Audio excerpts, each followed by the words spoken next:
Good evening, I'm Jack Carter. Tonight we tackle something that makes my teeth ache. Children suffering irreversible brain damage because of dietary ideology. I'm not being dramatic, this is real.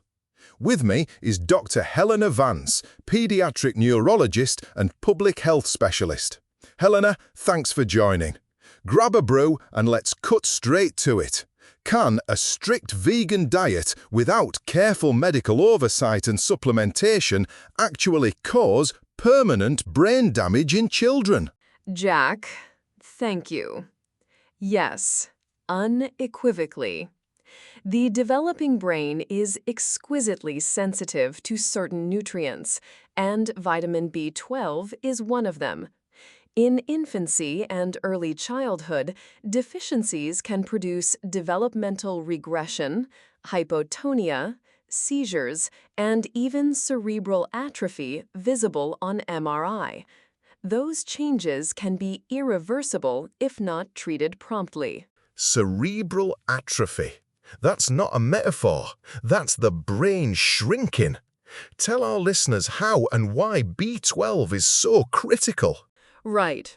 B12 is essential for DNA synthesis, myelination, and neurotransmitter synthesis. Myelin is the insulating sheath around nerve fibers. Without it, signal transmission is impaired. In infants, myelination is rapid.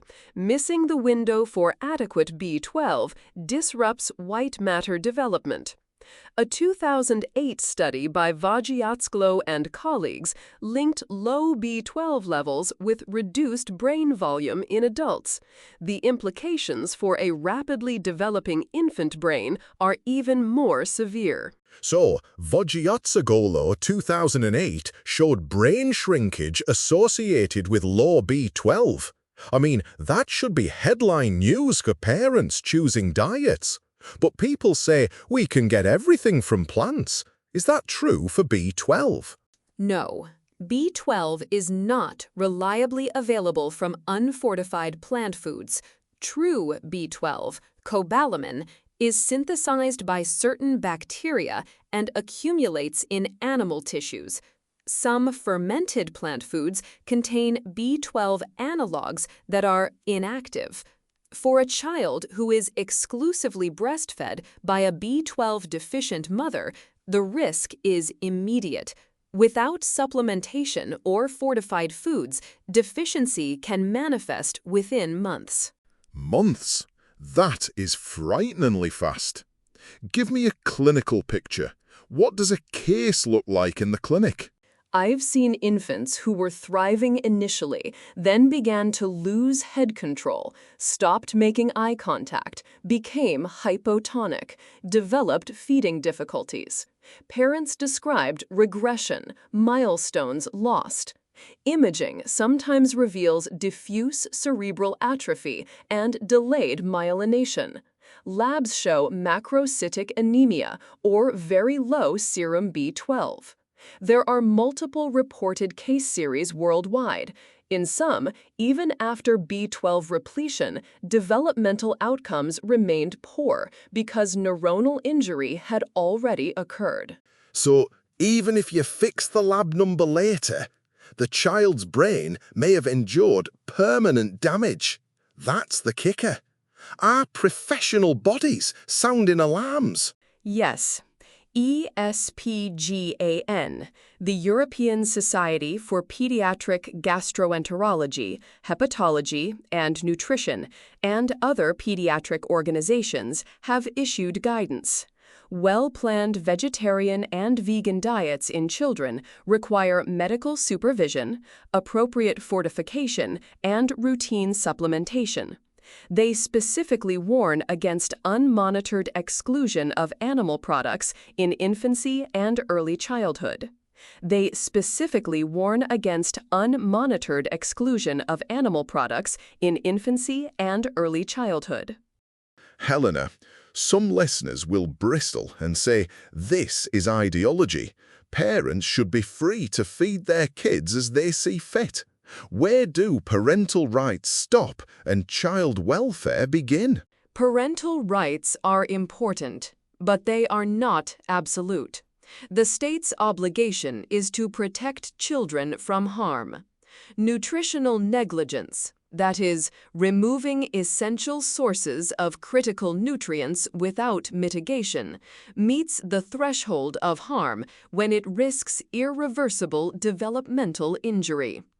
Ethically, we prioritize the child's right to health and development over parental beliefs when those beliefs place the child at substantial risk. Substantial risk.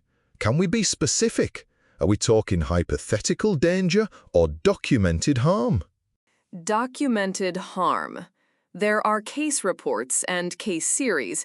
Infants with profound developmental regression, seizures, and MRI evidence of cerebral atrophy directly linked to B12 deficiency from unsupplemented vegan diets or maternal deficiency during breastfeeding.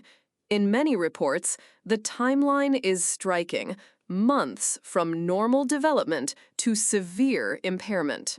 That's grotesque. People sometimes rationalize. We'll supplement, we'll watch. Is that enough? How tight does medical oversight have to be to make this safe? It has to be structured and verifiable. For an infant or toddler on a restricted diet, documented medical evaluation before restriction begins, baseline labs including B12, folate, and iron status, a written supplementation plan with verified dosing and durable access to supplements or fortified foods, and scheduled monitoring, growth charts, developmental assessments, and repeat labs at defined intervals. We'll watch without documentation is not sufficient. So you're arguing for more than advisory guidance, stronger, enforceable requirements. Some will say that's heavy-handed. Why legislate instead of educate? Education is necessary but insufficient. We know that advice and pamphlets don't reach everyone or change behavior in high-stakes situations. When history shows preventable harm continues, a legal framework becomes justified to protect vulnerable children. The goal isn't to punish conscientious parents who follow medical advice. It's to identify and stop practices that place children at clear, demonstrable risk of permanent neurologic injury. Walk me through what that framework would look like. What specific measures are you proposing? First, mandate medical approval for any restrictive diet that removes entire food groups, notably for children under 5. Approval would require documented medical consultation and a written plan for supplementation and monitoring. Second, require baseline and interval testing, serum B12, complete blood count, growth and developmental milestones at defined intervals. Third, require proof of access to appropriate supplements or fortified foods. Fourth, make failure to comply a reportable concern to Child Protective Services with expedited assessment if labs or development indicate deficiency. That's thorough. Some practical pushback. Enforcement resources are limited. How do we implement without criminalizing well-meaning parents who struggle financially or logistically? Implementation must prioritize support, not punishment. The system should provide access to free or low-cost supplements and fortified foods, streamlined clinic referrals, and clear, culturally competent education. The legal threshold should be risk-based. Only when monitoring is absent or labs/development reveal deficiency should protective action escalate. The point is to avert harm early, not to stigmatize conscientious families. Helena, earlier you said B12 can be repleted, but sometimes it's too late. Can you give an example of timeframes? How quickly can damage occur? In infants, damage can occur over several months. There are documented cases where a solely breastfed infant of a B12 deficient mother developed severe neurological symptoms within 4 to 6 months. For toddlers, timelines vary, but the younger the child, the less reserve they have. The first year of life is a critical window for myelination and synaptic growth. Deficits in that window have outsized consequences. That's a terrifyingly small window. Now, let's be candid. Will this proposal face constitutional challenges, religious objections? How do we balance those rights? Legally, courts have long recognized the state's interest in protecting children's welfare, even when it conflicts with parental religious practice. Measures narrowly tailored to prevent serious harm, like requiring supplements and monitoring, are more likely to withstand challenges than blanket bans. This isn't about rejecting beliefs. It's about ensuring those beliefs don't irreparably harm a child. Short reaction, fair. Now, I want to address a potential counter. Some parents may have robust plant-based regimens with fortified foods and regular supplementation. Are we targeting them? No, the proposal is targeted at unmonitored restrictive diets in young children. Families who follow a medically supervised plan with documented supplementation and monitoring should be supported. The goal is to make the difference between supervised and safe and unmonitored and dangerous explicit in law and practice. Helena, give our listeners a takeaway. What must parents, pediatricians, and policymakers do tomorrow? Parents, if you plan to raise your infant or young child on a vegan or heavily restricted diet, get documented medical advice before making the change.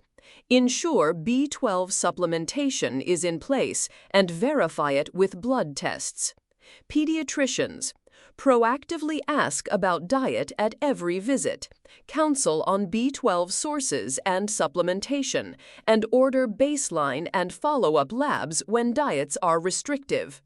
Policymakers, convene a working group to draft standards that require medical oversight for restrictive diets in children under 5. Fund access to supplements for low-income families, and create clear reporting pathways for suspected neglect related to nutrition. Helena, one last, blunt question. Should raising an unsupplemented vegan child be considered child neglect legally?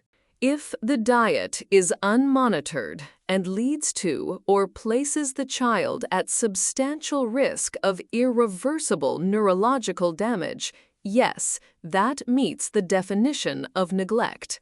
The legal framework should focus on risk and outcome. Preventable nutritional practices that predict serious harm should be classified accordingly, with emphasis on early intervention and remediation. Powerful. Listeners, this is not about vilifying beliefs. It's about protecting kids who can't choose for themselves. Helena, thank you for coming on and laying out the clinical facts and a practical path forward. Final thought from you?